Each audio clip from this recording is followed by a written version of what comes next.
ভোলায় কোস্ট ফাউন্ডেশনের আয়োজনে ইফতার মাহফিল অনুষ্ঠিত হয়েছে। সোমবার ৯ মার্চ ভোলা শহরে কোস্ট ফাউন্ডেশনের হল রুমে এই ইফতার মাহফিলের আয়োজন করা হয়।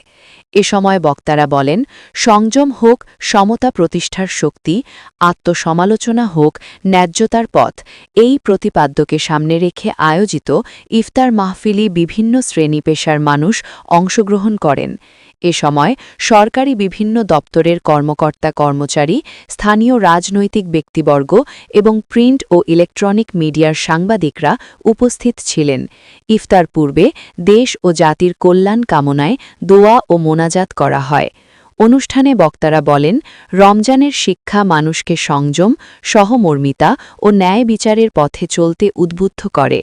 সমাজে সমতা ও ন্যায্যতা প্রতিষ্ঠায় সবাইকে একযোগে কাজ করার আহ্বান জানান তারা।